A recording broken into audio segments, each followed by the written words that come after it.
হুজুর এত টাকা নিয়ে কি করে রে, রাত গেলি এত টাকা, চাষ করলে বসে গল্প তার কিছু নেই, এটাই এই বলছি তারা আসবে এই টাকা নিয়ে দেবে রে, হায় হায় রে।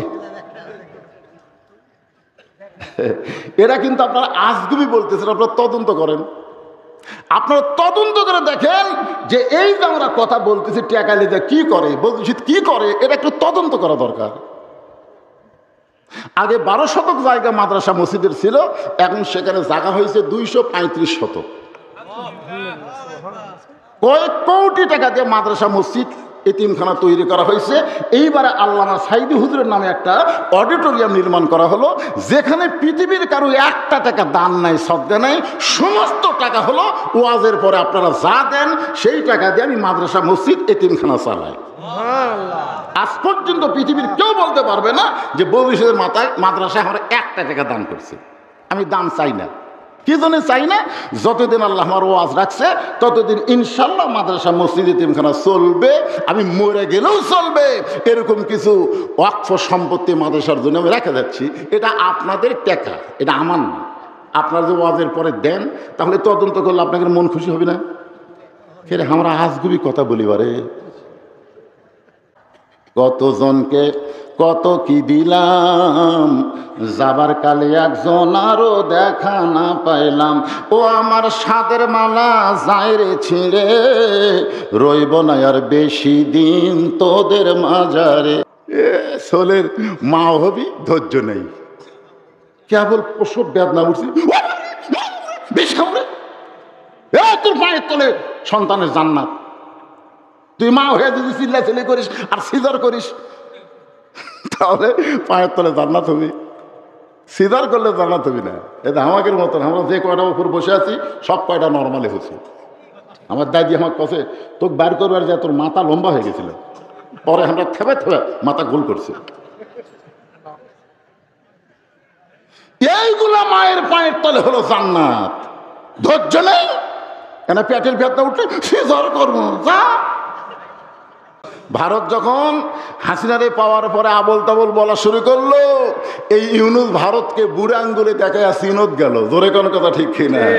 আজকে তিস্তা ব্যারেজ যে ভারত ফারাক্কা বাদ দিয়ে বাংলাদেশকে মরুভূমি বানাবার চাইছে, এখন চীন এসে চুক্তি করে তিস্তা ব্যারেজ আগামীতে হয়ে যাচ্ছে। আলহামদুলিল্লাহ বলে, আলহামদুলিল্লাহ। কি ভাবতেছেন?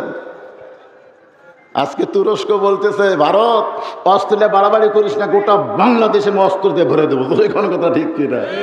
আমরা কলেমা পড়ে যখন টিপ দেবো ওরা ভগবান কয়ে মরে যাবি, আর আমরা যদি কলেমা পড়ে টিপ দিয়ে গুলি খাই তাহলে আমাদের মৃত্যু হবে না, আল্লাহ আমাদেরকে শহীদ হিসাবে কবুল করে নেবে। ধরে কোনো কথা ঠিক কিনা? হ্যাঁ, আসো। যে এলাকায় আল্লাহ কোরআন নাজিল করছে সে এলাকার হাফেজেরা আমাদের বাংলাদেশের হাফেজের কাছে ফেল মেরে গেছে। 123টা দেশের মধ্যে বাংলাদেশের হাফেজ কোরআন তেলাওয়াতে ফার্স্ট। মানে পড়ার দিক দিয়ে আমাদের বাংলাদেশে 1 নম্বর। পড়ার দিক দিয়ে, কি দিক দিয়ে? পড়ার দিক দিয়ে। আপনি প্রত্যেক বছর স্বর্ণ পদক নিয়ে আসেন, কোনো সমস্যা নাই, কিন্তু আল্লামা সাইদির মতন যদি কোরআনের পক্ষে ইসলামের বিজয়ের উপরে হক কথা বলেন, তখন সে যতই ভালো বক্তা হোক তাকে আর বাহিরে রাখা যাবে না, তাকে অন্যায়ভাবে জেলখানার মধ্যে ঢুকান লাগবে। জোরে কোন কথা ঠিক?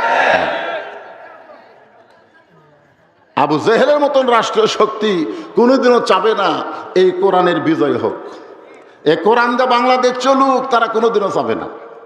2 নম্বর হলো পুঁজিপতি শতকরা 2.5 টাকা জাকাত দেওয়া লাগবে। পুঁজিপতি আপনার আমার মতন মানুষের টাকা নেই, 1 লাখ টাকা 2.5 টাকা, অসুবিধা আছে? কিন্তু 1 কোটি 2.5 লাখ, কিন্তু যদি 100 কোটি হয়, 2.5 কোটি, যদি 1000 কোটি হয়, ওরে বাবারে, এই 1000 কোটি যে সমস্ত পুঁজিপতি আছে এরা কোনোদিনও চাবে না বাংলাদেশে আল্লাহর কোরআনের বিজয় হোক, কারণ বিজয় হলেই গরিবের পার্সেন্ট গরিবদের বাড়িতে গিয়া ঢয়ে দিয়ে আসা লাগবে। জোরে কোন কথা ঠিক কিনা? তুমি টাকার মালিক না মিয়া, আল্লাহ তোমার টাকা দিছে। টাকার মালিক কে? দিছে, আমানত স্বরূপ দিছে। অথচ টাকা পায় মনে করছে আমার টাকা। ওরা কোনোদিনও চাবে না যে আল্লাহর কোরআনের বিজয় হোক। 3 নম্বর হলো ধর্ম নিয়ে যারা ব্যবসা করতেছে। জোরে কোন কি নিয়ে? ধর্ম নিয়ে। আমার দয়াল বাবার দরবারেতে কেউ ফিরে না খালি হাতে। ধর্ম নিয়ে যারা ব্যবসা করতেছে তারা কখনোই চাবে না কোরআনের বিজয় হোক, কারণ কোরআনের বিজয় হলে ধর্ম নিয়ে কোনো ব্যবসা করা যাবে না। জোরে বলেন কথা ঠিক কি না? এই 3 শ্রেণীর মানুষ আমাদের বাংলাদেশে আছে না নাই? আছে। হ্যাঁ, আপনাদের মধ্যেও এতগুলা মানুষের মধ্যেও থাকতে পারে। ওরা তো আমার ওয়াজে শুরু হলে চুলকানি উঠবে, লাভ নাই। এখন আর হাসিনা নাই, আগে অ্যাঙ্গেলে হক কথা কছি, এখন অ্যাঙ্গেলের দিন শেষ, ডাইরেক্টের বাংলাদেশ। জোরে কোন কথা ঠিক কি না? এখন ডাইরেক্ট কথা হবে, যা হয় হয়ে যায়। কথা কার নাম কি? ভারত যখন হাসিনারে পাওয়ার পরে আবল তাবল বলা শুরু করলো, এই ইউনুস ভারতকে বুড়া আঙ্গুলে দেখায় চিনত গেল। জোরে কোন কথা ঠিক কিনা? আজকে তিস্তা ব্যারেজ যে ভারত ফারাক্কা বাদ দিয়ে বাংলাদেশকে মরুভূমি বানাবার চাইছে, এখন চীন এসে চুক্তি করে তিস্তা ব্যারেজ আগামীতে হয়ে যাচ্ছে। আলহামদুলিল্লাহ বলে। আলহামদুলিল্লাহ। কি ভাবতেছেন? আজকে তুরস্ক বলতেছে ভারত অস্ট্রেলিয়া বাড়াবাড়ি করিস না, গোটা বাংলাদেশে অস্ত্র দিয়ে ভরে দেবো। কোনো কথা ঠিক কিনা? আমরা কলেমা পড়ে যখন টিপ দেবো, ওরা ভগবান কয়ে মরে যাবি। আর আমরা যদি কলেমা পড়ে টিপ দিয়ে গুলি খাই, তাহলে আমাদের মৃত্যু হবে না, আল্লাহ আমাদেরকে শহীদ হিসাবে কবুল করে নেবে। ধরে কোনো কথা ঠিক কিনা? হ্যাঁ, আসো। ভাগ্য গুণে আমরা আল্লাহর প্রশংসা করার 2 নম্বর কারণ হলো আমরা বিশ্ব নবীর উম্মত হবার পারছি। কোনো কারণে হাসরের ময়দানে যদি আমরা ঠেকে যাই, এটা আবার লাভ দিয়ে উঠলো কারা? ঠেকে যাওয়া বুঝেন না? মানুষ কয় না কোনো কারণে যদি ঠেকে যাস আমি আছি, এ কথা কয় কি কয় না? তখন আপনার আর কোনো টেনশন থাকে? কোনো কারণে যদি আমরা ঠেকে যাই, তা আল্লাহ আমাদেরকে এমন একটা নবী দিচ্ছেন, তিনি শুধু নবী না, আছেন আমার মুক্তার, আছেন আমার বারিস্টার, শেষ বিচারের হাইকোর্টেতে তিনি আমায় করবেন পার, আমরা পাপী রাসূল জাবিন্দার। আল্লাহ যখন হাকিম হয়ে আমাদেরকে আসামি বানায় বিচার শুরু করবেন, ওই সময় আমাদের নবী আমাদের পক্ষে ওকালতি করে, বারিস্টারি করে, আমাদেরকে জামিন করে, সুপারিশ করে জান্নাতে পৌঁছে দিবে। এমন একজন বিশ্বনবীর উম্মত হওয়াতে আপনারা খুশি না বেজার? খুশি। তাহলে জবান করে আরেকবার বলি আলহামদুলিল্লাহ। আলহামদুলিল্লাহ। এখন আসেন যে কোরআন থেকে আপনার তাফসীর শুনবেন, আমি সেই কোরআন থেকেই কয়েকটা আয়াত আপনাদের সামনে তেলাওয়াত করেছি। এই কোরআনের প্রথমেই আল্লাহ বলেছেন জালিকাল কিতাব, এটা এমন একটা কিতাব লা রাইবা ফি, যার ভিতরে কোনো সন্দেহ নাই। এখন আপনারা অনেকে মনে করতে পারেন হুজুর 1500 বছর আগে যখন কোরআন নাজিল হয়েছিল ওই সময় সন্দেহ ছিল না, কিন্তু এত বছর যাওয়ার পরেও কি সন্দেহ ঢোকেনি? যেরকম বাংলাদেশে কিছু কিছু বক্তা ওয়াজে আসাই বলে এটা জাল হাদিস, এটা জাল হাদিস, এটা জাল হাদিস, বলে কি বলে না? আজ পর্যন্ত কেউ বলেছে এটা জাল আয়াত, এটা জাল আয়াত কেউ বলছে? কেন বলেনি? না বলার পেছনে কারণ হলো ইন্না নাহনু নাযালনা যিকরা ওয়া ইন্না লাহু লাহাফিজুন। আল্লাহ বলেছেন এই কোরআনকে আমি জিকির হিসাবে নাজিল করেছি, আর কোরআন হেফাজতের দায়িত্ব স্বয়ং আমি আল্লাহ নিজেই নিয়েছি। ধরে কারণ সুবহানাল্লাহ। কিয়ামত পর্যন্ত এই কোরআনের একটা নোক্তা পর্যন্ত পরিবর্তন হবে না। ধরে কোন কথা ঠিক কিনা? কিন্তু শর্ত হলো হুদাল্লিল মুত্তাকিন। এ কোরআন থেকে হেদায়েত নেবার গেলে পাইকারি হারে সবাই পাবে না। কোরআন থেকে হেদায়েত নেবার গেলে মোত্তাকি হওয়া লাগবে। জোরে কোন কি হওয়া লাগবে? কারণ নবী যখন কোরআন তেলাওয়াত করতেন তখন আবু জেহেল কিন্তু সারা রাত কোরআন তেলাওয়াত শুনতেন, সারা রাত। সকালবেলা মিটিংয়ের মধ্যে বলতো এত সুন্দর কোরআনের বাণী, রাতটা কোন দিক দিয়ে গেল আমি বুঝবারই পারিনি। সুবহানাল্লাহ। আচ্ছা আপনার বলেন তা আবু জেহেল কি কোরআনের বিরুদ্ধে কথা? বিরুদ্ধে কথা? এত সুন্দর কোরআনের বাণী রাতটা কোন দিক দিয়ে গেল আমি বুঝবারই পারিনি। তা আবু সুফিয়ান বলতেছে নেতা, যেই কোরআন শুনতে রাত কোন দিক দিয়ে যায় বোঝা যায় না, সেই কোরআন ধরলে অসুবিধা কি? না শুনলেই যদি এত মজা হয় তাহলে এটা ধরার মধ্যে লাভ আছে না নাই? আবু জেহেল বলতেছে হক কথা রে, হক কথা জোরে বলা যাবি না, হাসিনার শাসন চলতেছে, তুই আমার কাছে আয়। আবু সুফিয়ান যেই কাছে গেছে কানে কানে বলতেছে, এই কোরআন ধরলে আমাদের মতন ভুয়া নেতাগিরি আর চলবে না, আসল নেতা হয়ে যাবে আব্দুল্লাহর এতিম পোলা। আজকে নবী নাই, এই কোরআনকে যদি গ্রহণ করা হয়, আল উলামা ওয়ারাসাতুল আম্বিয়া, আলেমরা হলো নবীদের ওয়ারিস, তাদের হাতে নেতৃত্ব যাওয়ার কারণে আবু জেহেল মার্কা দল যারা করে তারা চিরদিন কোরআনের বিরুদ্ধে চারণ করবে। জোরে কোন কথা ঠিক? এই কোরআনের বিরুদ্ধে চারণ করবে কিয়ামত পর্যন্ত 3 শ্রেণীর মানুষ। কয় শ্রেণীর? কোরআন যেন কোনো কালে বিজয় না হয়। কোরআন তেলাওয়াতের মধ্যে থাক, ওয়াজের মধ্যে থাক, অসুবিধা নেই। কোরআন আপনি ওয়াজ করেন, কোরআন তেলাওয়াত করেন। আজকেও 123টা দেশের মধ্যে বাংলাদেশের একজন হাফেজ ফার্স্ট হয়ে গেছে। জোরে কোন সুবহানাল্লাহ। এমনকি সৌদি আরব, কুয়েত, কাতার পর্যন্ত পারেনি। যে এলাকায় আল্লাহ কোরআন নাজিল করছে সে এলাকার হাফেজেরা আমাদের বাংলাদেশের হাফেজের কাছে ফেল মেরে গেছে। 123টা দেশের মধ্যে বাংলাদেশের হাফেজ কোরআন তেলাওয়াতে ফার্স্ট। মানে পড়ার দিক দিয়ে আমাদের বাংলাদেশে 1 নম্বর। পড়ার দিক দিয়ে, কি দিক দিয়ে? পড়ার দিক দিয়ে। আপনি প্রত্যেক বছর স্বর্ণ পদক নিয়ে আসেন, কোনো সমস্যা নাই। কিন্তু আল্লামা সাইদির মতন যদি কোরআনের পক্ষে, ইসলামের বিজয়ের উপরে হক কথা বলেন, তখন সে যতই ভালো বক্তা হোক তাকে আর বাহিরে রাখা যাবে না, তাকে অন্যায়ভাবে জেলখানার মধ্যে ঢুকান লাগবে। জোরে কোন কথা ঠিক? আবু জেহেলের মতন রাষ্ট্রীয় শক্তি কোনোদিনও চাবে না এই কোরআনের বিজয় হোক, এ কোরআন দিয়ে বাংলাদেশ চলুক, তারা কোনোদিনও চাবে না। 2 নম্বর হলো পুঁজিপতি শতকরা 2.5 টাকা জাকাত দেওয়া লাগবে। পুঁজিপতি আপনার আমার মতন মানুষের টাকা নেই, 1 লাখ টাকা, 2.5 টাকা, অসুবিধা আছে। কিন্তু 1 কোটি 2.5 লাখ, কিন্তু যদি 100 কোটি হয়, 2.5 কোটি, যদি 1000 কোটি হয়, ওরে বাবারে, এই 1000 কোটি যে সমস্ত পুঁজিপতি আছে এরা কোনোদিনও চাবে না বাংলাদেশে আল্লাহর কোরআনের বিজয় হোক। কারণ বিজয় হলেই গরিবের পার্সেন্ট গরিবদের বাড়িতে গিয়া ঢয়ে দিয়ে আসা লাগবে। জোরে কোন কথা ঠিক কি না? তুমি টাকার মালিক না মিয়া, আল্লাহ তোমার টাকা দিছে। টাকার মালিক কে? দিছে, আমানত স্বরূপ দিছে। অথচ টাকা পায় মনে করছে আমার টাকা। তারা কোনোদিনও চাবে না যে আল্লাহর কোরআনের বিজয় হোক। 3 নম্বর হলো ধর্ম নিয়ে যারা ব্যবসা করতেছে। জোরে কোন কি নিয়ে? ধর্ম নিয়ে। আমার দয়াল বাবার দরবারেতে কেউ ফিরে না খালি হাতে। ধর্ম নিয়ে যারা ব্যবসা করতেছে তারা কখনোই চাবে না কোরআনের বিজয় হোক। কারণ কোরআনের বিজয় হলে ধর্ম নিয়ে কোনো ব্যবসা করা যাবে না। জোরে বলেন কথা ঠিক কি না?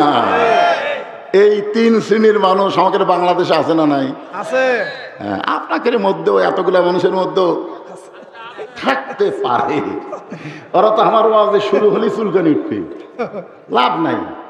এখন আর হাসিনা নাই, আগে অ্যাঙ্গেলে হক কথা কছি, এখন অ্যাঙ্গেলের দিন শেষ, ডাইরেক্টের বাংলাদেশ। জোরে কোন কথা ঠিক কি না?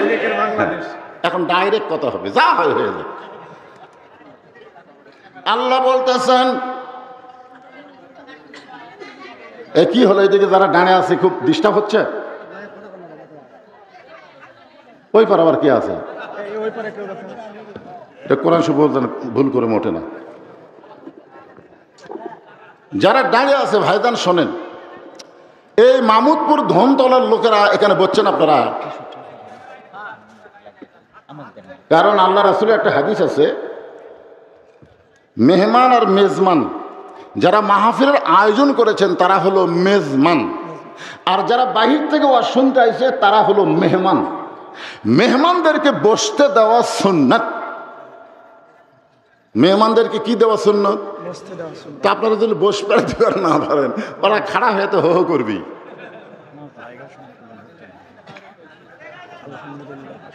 আবার দেখাও যাচ্ছে না, বসে কি কর্ম দেখা যাচ্ছে না, দেখা তো যাচ্ছে না কি। ও এই সাইডে যারা বলছে এরা হো হো করতেছে। এই তোমরা একটু ক্যামেরাম্যান বসো না, ফাঁক ফুক করে দাও এবারে। কারণ ক্যাসেটে, মোবাইলে, ফেসবুকে, ইউটিউবে আমার ওয়াজ শুনিনি এমন একটা মানুষও নাই। জোরে কোন কথা ঠিক কিনা? কিন্তু আজকে বহুদিন পরে একটু দেখ পারাচ্ছে, তো দেখ পারে সে যদি এলে আবার জ্ঞান জাম করে, এরা তো মাথা এমনি তো গরম কে রে। এখন কেউ তো একটা ফ্যান থাকা লাগবে না? হ্যাঁ,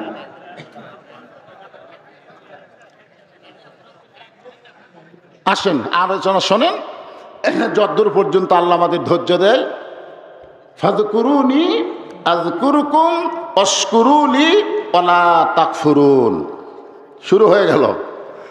আল্লাহ বলতেছেন যে আমার জিকির করে, আমি আল্লাহ তার জিকির করি।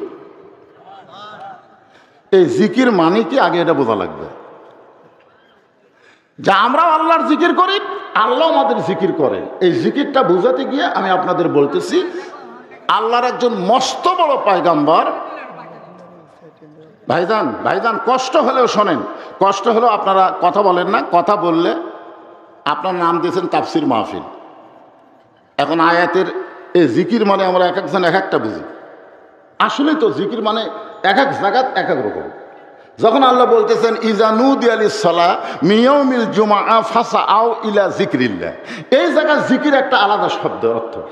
আবার অন্য জায়গায় আল্লাহ বলতেছেন ইয়া আইয়ুহাল্লাযীনা আমানু উযকুরুল্লাহা যিকরান কাসীরা, এই জায়গাতে আবার জিকির মানে আলাদা। জিকির শব্দ ঠিকই আছে, কিন্তু অর্থ আবার আলাদার দিকে নিয়ে যাওয়া লাগবে। তো যে আয়াত আমি তেলাওয়াত করলাম, এটা বুঝাতে গিয়ে আপনাদের যেটা বলতেছে একটু মনোযোগ দেবেন। আল্লাহর একজন মস্ত বড় পয়গম্বর, নাম হলো নূহ আলাইহিস সালাম। জোরে বলেন নাম কি? শুকনা জায়গায় নৌকা বানাচ্ছেন। এখন আপনারা কবেন হুজুর আবার নৌকা? আওয়ামী লীগের এক নেতা বলেছিল আমাদের নৌকা নিয়ে আবল তাবল বকো না, আমাদের নৌকা হলো নূহ নবীর নৌকা। পৃথিবীতে সর্বপ্রথম যে যানবাহন আল্লাহ দিয়েছে, এই যানবাহনের ইঞ্জিনিয়ার হচ্ছে আল্লাহ, মিস্ত্রি হচ্ছে একজন আল্লাহর নবী। জোরে কান সুবহানাল্লাহ। আর যানবাহনের নাম হলো নৌকা। জোরে কান নাম কি? আরো জোরে। আজকে স্বপন থাকলে খুবই খুশি হবে। কে আর এর বিরুদ্ধে আমি না বুঝাই লাগছি, ই তো সে নৌকার মিছিল করতেছে। এমন সময় একজন বুড়ি মানুষ লাঠিতে ভর দিয়ে এসে বলে বাবা নূহ, এই শুকনা জায়গায় নৌকা বানানোর কারণ কি? নূহ বললেন বুড়িমা, বন্যা নামক একটা গজব হবে। বন্যা নামক একটা গজব। জোরে কোন কি হবে? এই গজবে গোটা পৃথিবী ধ্বংস হয়ে যাবে। কেবলমাত্র নৌকার ভিতরে যাদের জায়গা হবে তারা ধ্বংস হবে না, কেবলমাত্র তারাই ধ্বংস হবে না। বুড়ি বলতেছে বাবা নূহ, গজবে সবাই যদি নৌকায় উঠতে চায়, তোমার ছোট্ট নৌকার মধ্যে কি সকলের জায়গা হবে? নূহ নবী বললেন বুড়িমা, এই নৌকার শর্ত হলো ইমানদার বান্দা বান্দি যারা নৌকার ভিতরে জায়গা পাবে, তারা বেঈমানদের জায়গা নৌকায় হবে না। এখন বোঝা গেল আওয়ামী লীগের নৌকা আর নূহ নবীর নৌকা এক না, এক।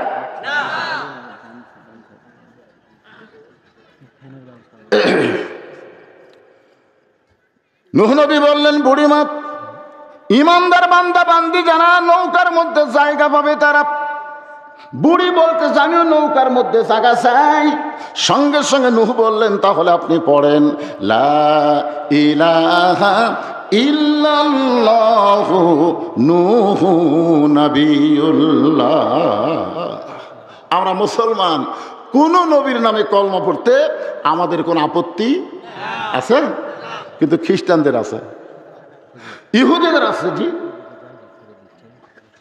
আচ্ছা, ওইদিকে জায়গা করে দিল, ওইদিকে রাস্তা আছে, ওরা তাহলে খুলেই দেন। ভাইজান আপনাদের কষ্ট, যাদের দাঁড়িয়ে থাকতে হচ্ছে এই সাইডে জায়গা করতেছে, বসে। হ্যাঁ আচ্ছা ঠিক আছে। আপনি ভিতরে জায়গা আছে চাপেন ভিতরে আর চাপান যাবি না, গরমের দিন নয়, এটা মাঘ মাস। মাঘ মাস হলে আমি 1 ইঞ্চি চাপ পার করলে এরা 4 ইঞ্চি চাপতে, জোরে করার কথা ঠিক আছে, চাপার মধ্যে তো মজা। কিন্তু এখন যত ফাঁক ফাঁক তত মজা। মানুষ এক জায়গা বেশি হলে এমনি গরম বেশি হয়, যাক তারপরে যদি চাপা যায় আপনার চাপবেন। আপনাদের আপত্তি আছে নাকি যদি আমরা বলি লা ইলাহা ইল্লাল্লাহ ইব্রাহিম ও খলিলুল্লাহ? আপত্তি আছে? আমরা যদি বলি লা ইলাহা ইল্লাল্লাহ ঈসা রুহুল্লাহ, কোন আপত্তি আছে? কিন্তু খ্রিস্টানদের আপত্তি। ওই দূরে থেকে অ্যাঙ্গেলে সামান্য একটু বাতাস দিলে হবে। সরাসরি মাইকত পড়লে আবার আওয়াজ ঠিক মতো হবে না। এ তো দেওয়া লাগবে উপর দিকে, গাছের নিচের দিকে, আর মুখ আছে এটি আর এ দিয়েছে কাত হয়ে। ওরও দোষ নাই, যতগুলো মাল দিছে আর মাথার উপরে মাথা খালি ডাবতেছে।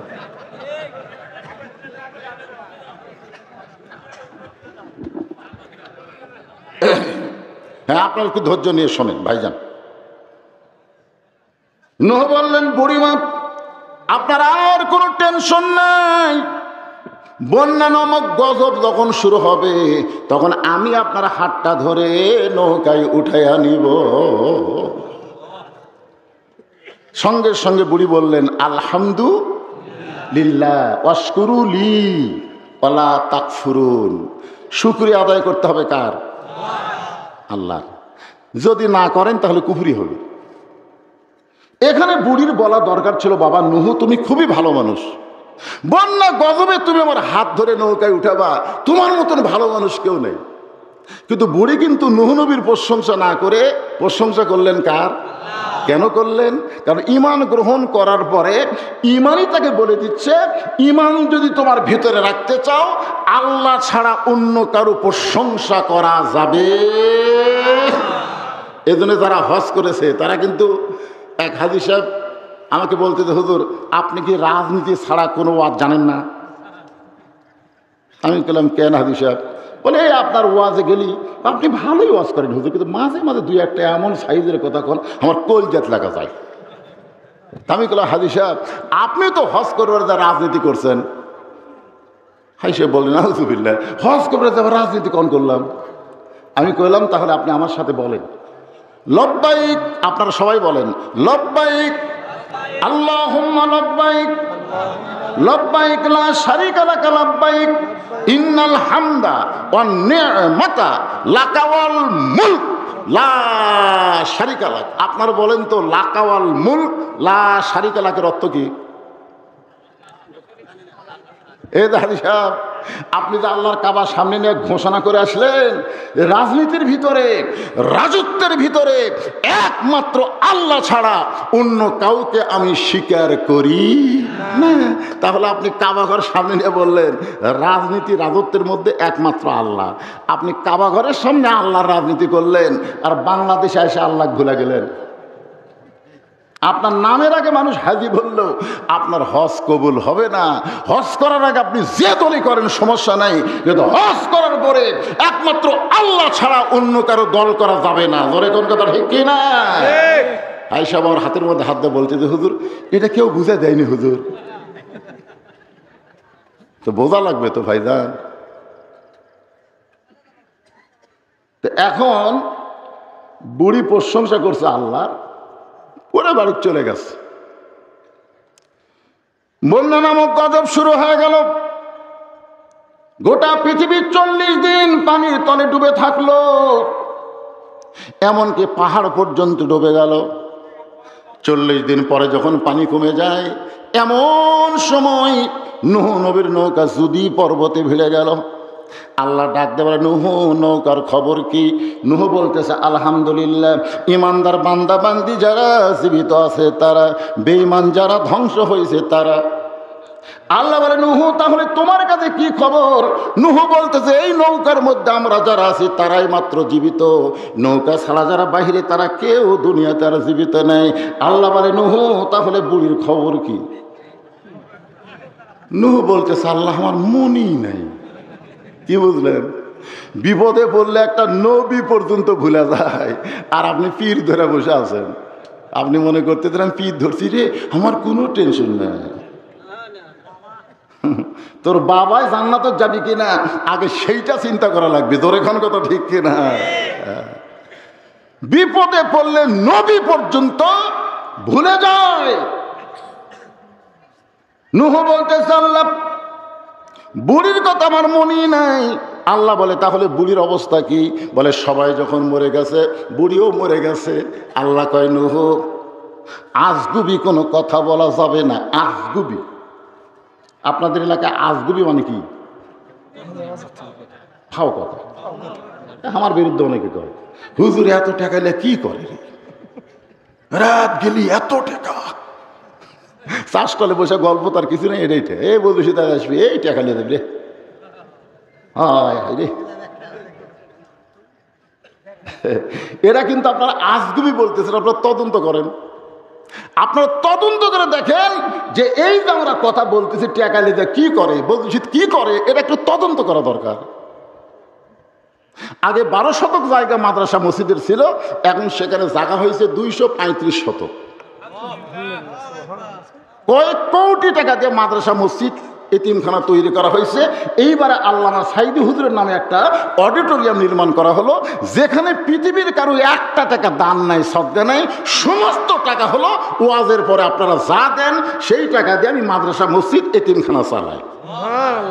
আজ পর্যন্ত পৃথিবীর কেউ বলতে পারবে না যে ভবিষ্যতের মাথায় মাদ্রাসায় আমরা একটা টাকা দান করছি। আমি দান চাই না। কি জন্য চাই না? যতদিন আল্লাহ আমার ওয়াজ রাখছে ততদিন ইনশাল্লাহ মাদ্রাসা মসজিদ এতিমখানা চলবে, আমি মরে গেলেও চলবে। এরকম কিছু ওয়াকফ সম্পত্তি মাদ্রাসার জন্য আমি রেখে যাচ্ছি। এটা আপনাদের টাকা, এটা আমার না। আপনারা যে ওয়াজের পরে দেন, তাহলে তদন্ত করলে আপনাদের মন খুশি হবে না? ফের আমরা আজগুবি কথা বলিবারে। আল্লাহ বলেন, নূহ আজগুবি কোনো কথা বলা যাবে না। তদন্ত করে দেখো বুড়িটার খবর কি। নূহ নবী তদন্ত করতে গিয়ে দেখে বুড়ি তো দূরের কথা, বুড়ির ঝুবড়ি বাড়ি পর্যন্ত কিছুই হয়নি। নূহ নবী মাথায় হাত দিচ্ছে, হায় হায় হায় হারি, পাহাড় পর্যন্ত ডুবে গেল। একটা ভাঙ্গা ছিল বাড়ি, সেই বাড়ি কিছু হয়নি। আচ্ছা, বাড়ি যদি কিছু না হয় তাহলে বুড়ি? নবী ডাক দিলেন, বুড়িমা। সঙ্গে সঙ্গে বুড়ি টোপলা নিয়ে হাজির। নূহ বললেন, বুড়িমা টোপলা কেন? রেডি হয়ে আছি বাবা, তুমি এসে আমাকে ডাক দিবে, আর আমি বাড়াতে দেরি করলে গজব যদি আসা যায়, এই জন্য রেডি হয়ে আছি, তৈরি হয়ে আছি। আল্লাহ বলেছেন, লা তামুতুন্না ইল্লা ওয়া আনতুম মুসলিমুন, মুসলমান না হয়ে তোমরা মরো না। তোমাদেরকে মুসলমান হিসেবে তৈরি হয়ে থাকা লাগবে, কারণ যে কোনো সময় ডাক আসতে পারে। জোরে কারো কথা ঠিক না? একটা গান আছিল না আগে, ডাক দিয়াছেন আল্লাহ আমারে, রইব না আর বেশি দিন তোদের মাজার। এ যে ডাক দিয়েছেন, দয়াল কবার চাচ্ছেন। দয়াল কি? একটা লোক যদি সারা জীবন দয়াল দয়াল দয়াল দয়াল দয়াল দয়াল দয়াল দয়াল, একটা সব পাবি, কোন একটা সব পাবি। আর একবার যদি আল্লাহু আকবার বলে, যদি আল্লাহ কবুল করে, 8টা জান্নাতের দরজা খুলে যাবে। জোরে কোন সুবহানাল্লাহ। কতজনকে কত কি দিলাম, যাবার কালে একজন আরো দেখা না পাইলাম। ও আমার সাদের মালা যায় রে ছিঁড়ে, রইব না আর বেশি দিন তোদের মাজারে। তাহলে আমাদের তৈরি হয়ে থাকার দরকার আছে। আল্লাহ বলতেছেন, তৈরি হবার গেলে, ইয়া আইয়ুহাল্লাযীনা আমানুত্তাকুল্লাহা হাক্কা তুকাতিহি ওয়া লা তামুতুন্না ইল্লা ওয়া আনতুম মুসলিমুন। আচ্ছা, মুসলমান মানে কি এখন কোন? আল্লাহ বলতেছেন, মুসলমান না হইয়া তোমরা যেন মরো না।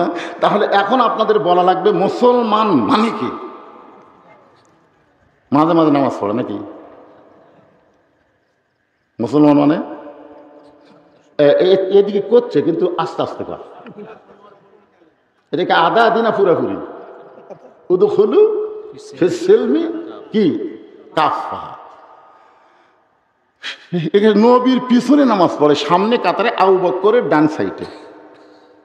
হয়তো আবু বকর রাদিয়াল্লাহু ডান সাইডে, নবীর পিছনে সামনে কাতারে নামাজ পড়ে।